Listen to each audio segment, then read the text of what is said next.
Hey, what's up? This is Christopher. Today we're going to look at EasyBlog on the iPhone. Now, EasyBlog is for a blogger.com or Blogspot blog. So if you have a Google blog by Blogger or Blogspot, whatever they call it now, then this is an application you may want to consider checking out. Now, a few things about it. It is a version 1. It just came out, I think, 4 days ago, and I've been using it about 2 or 3 days now.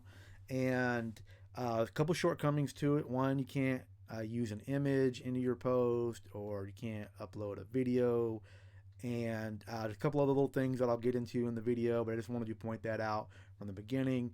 Now, this is a version 1, so this is definitely something the developer may add, in an update or whatever. It's totally free. There are no in-app purchases or anything, and that may be something the developer may implement in a later update as well. But as of right now, it's free to download. So if you have a blogger website or blog, definitely give this app a look. And I'm going to go over some of the features of it.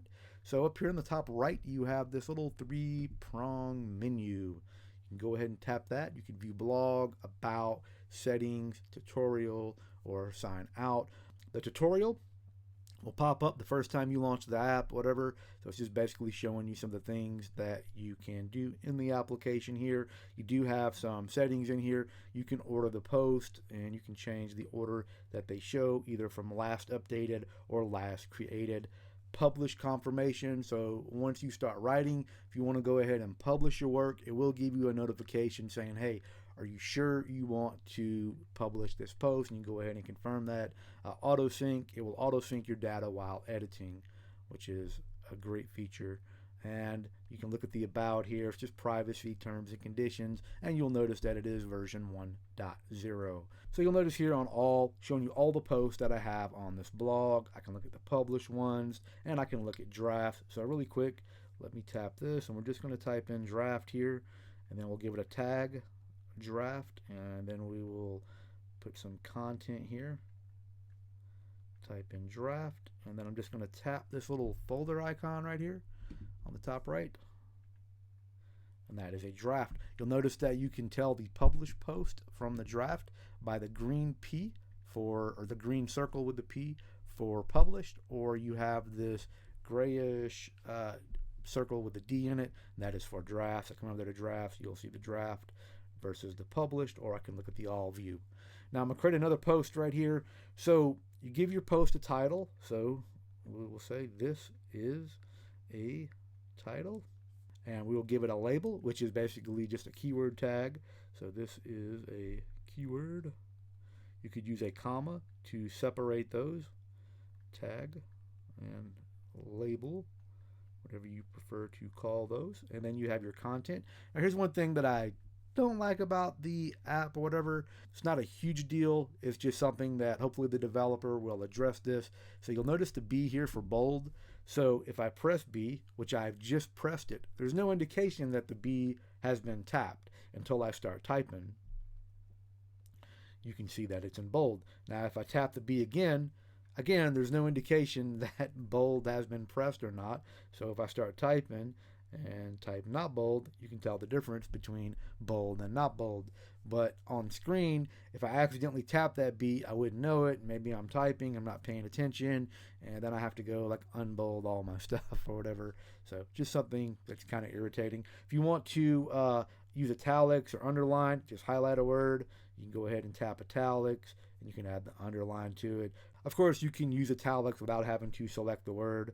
So I can just say italic there, or I'll just tap it again and then tap underline, and you'll notice that it has the underline.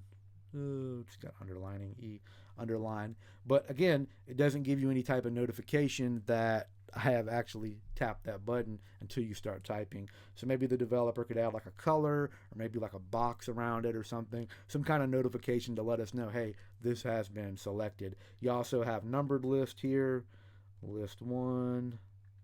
And then I can just see, again, I'm using the underline, and I did not mean to do that. List 2. Double tap return to get out of the numbered list. And the same thing with the bullet points. And we'll just type 1, 2, and then we have 3 right here. Double tap it to get out of it. You could use a link. So right here, I'm just going to go like this, highlight that word, and then tap the chain link right there, and then I'll just type in my website, and then tap insert, and then you'll notice that it is now underlined and it is blue. So I have a clickable link to an outside source, another website or whatever. Another thing too, so I have some HTML already copied to my clipboard. I'm going to go ahead and paste this in. So let me show you something real quick here. So this is a YouTube video. So I'm going to go ahead and publish this. Yes, we want to publish. Alright, so let me just show you real quick. So you'll notice here I have my keywords, my title, bold, not bold, italic, underline, list, bullet points, web link, and then some HTML. So real quick, let me show you something. Let me refresh this. Now here's my post right here, and you'll notice that the HTML does not work in this particular application. So that's something to consider. So if you want to link to a YouTube video, you're going to have to copy the URL and then put the YouTube title or whatever. So you can't actually embed a YouTube video in this post with this application or whatever. So that's one of the downsides of it. Something hopefully the developer will look at, maybe consider adding like an HTML option in there or whatever. But as you can see, everything come out perfect on the actual post inside of Safari. You know, back up, these are all the posts that I've done just for this particular video. Everything works fine. Now, one thing, you'll notice this Crizo demo here, all the text is kind of like bunched together. I don't know why that's showing like that, because when I actually click it, it's not like that. It might be this particular theme.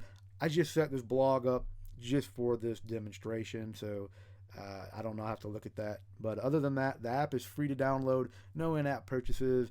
If you use Blogger, Blogspot, whatever, definitely give it a look, because this may be something you like or whatever. A couple other things in here really quick. We come over here to drafts. If I want to continue working on something that I've drafted, I just tap on it, and then I tap the pencil icon up here on the top right, and then I can continue editing or writing my post. Another thing, if I come back over here and look at the published one, I can tap on it.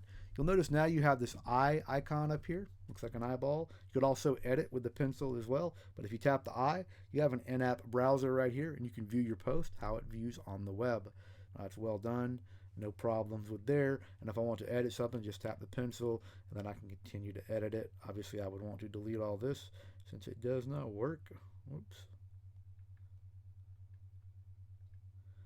But that's it. EasyBlog, free to download. Link will be in the description. If you have any questions or comments, feel free to leave that below. Give the video a thumbs up, maybe. If it sucked, give it a thumbs down. Doesn't matter. Leave a nasty comment. Leave a cool comment. Whatever. Peace. I'm gone. Later.